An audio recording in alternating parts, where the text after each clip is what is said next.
Hi, my name is Thomas Minto. My ceremonial speech today is going to be on Dr. Benjamin Hooks. This speech is going to eulogize the former NAACP director. Dr. Benjamin Hooks was born in Nashville, Tennessee, a champion of minorities and the poor who was the executive director of NAACP, increased the group's stature, and he has died. He was 85 years old. Our state representative, Ulysses Jones, a member of the church where Hooks was a pastor, said Hooks died early Thursday at his home following a long illness. Hooks became executive director of NAACP in 1977, taking over the group that was about $1 million in debt and shrunk to about 200,000 members from nearly 500,000 members in the 1950s and 60s. He pledged to increase the enrollment of the membership and raise money for the organization. Black Americans are not defeated, he told Ebony magazine soon after his induction. The civil rights movement is not dead. If anyone thinks that we are going to stop agitating, he said, they had better think again. If anyone thinks that we are going to stop litigating, they had better close the courts. If anyone thinks that we are not going to demonstrate and protest, they had better roll up the sidewalks. By the time he ended his position as executive director in 1992, the group rebounded with membership growing by several hundred thousands. Towards this, he greatly communicated to make the public more aware of the activities of the NAACP, because the NAACP was initially struggling with membership, and he gave it a strong foundation. He brought dignity and strong leadership to the organization.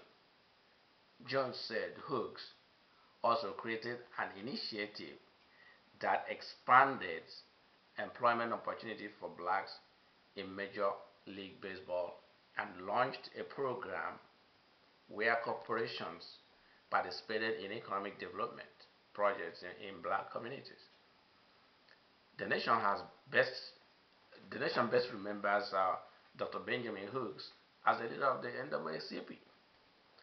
President George W. Bush said in 2007, when he presented Hooks with the President's Medal of Freedom, one of the country's highest civilian honors.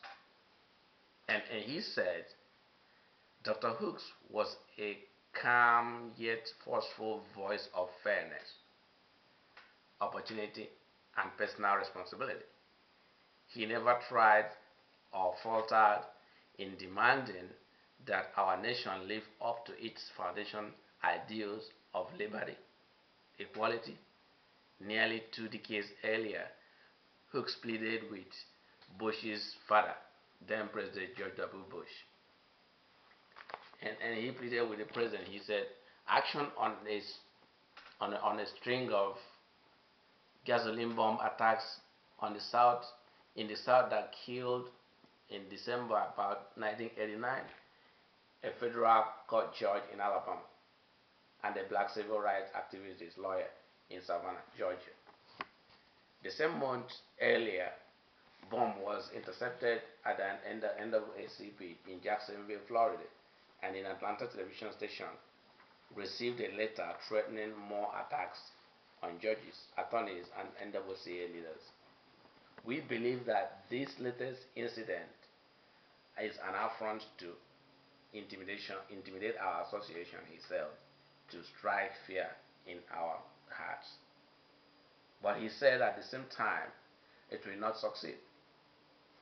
We, the leadership of NAACP, he said, intend to go about our business, but we will most certainly be taking precautions.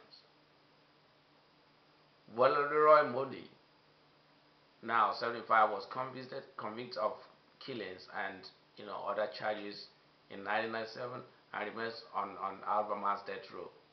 Hook's inspiration to fight injustice and bigotry stemmed from his experience of guarding prisoners of war and serving overseas in the army during World War II. Foreign prisoners were allowed to eat in for whites only restaurants while he was barred from them. He went no law school in the South, for instance, would admit him, he used the GI Bill to attend DePaul University in Chicago, where he earned a law degree in 1948. He later opened his own law firm, practice in his hometown of Memphis, Tennessee. At that time, you were insulted by law clerks, he said, excluded from bar associations, and when I was in court, I was lucky to be called Ben. He once said in an interview with Jet magazine, usually it was just boy. In 1965, he was appointed to a newly created seat of the Tennessee Criminal Justice, making him the first ever black judge in the reconstruction in the state of trial court anywhere in the South. It was a national story for a black in the deep South to be nominated for the judgeship, he said years later. President Richard Nixon nominated Hooks to the Federal Communications Commission in 1972. He was the first black commissioner serving for 5 years before resigning to lead the NAACP.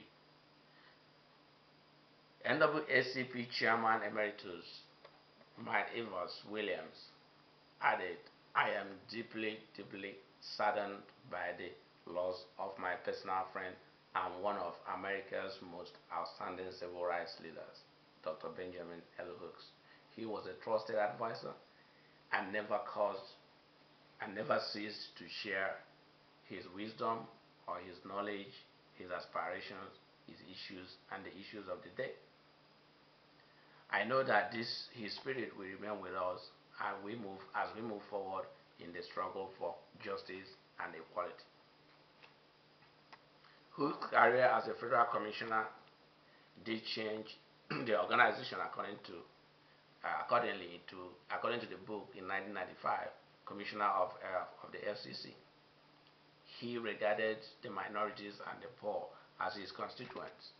At the FCC, he addressed the lack of minority leadership in the media and persuaded the commission to propose a new rule requiring TV and radio students to be offered publicly before he could be sold.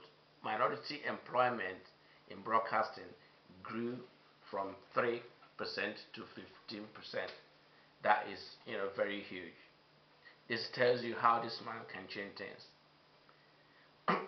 In his last keynote speech to the NAACP National Convention in 1992, he urged members who had found financial success to never forget those less fortunate. Remember, he said, that down in the valley where crime abounds and dope proliferates, where babies are having babies, our brothers and sisters are crying to us. Is anyone listening? Does anyone care? Dr. Hooks was the sitting Grand Master of Prince Hall Medicine of Tennessee.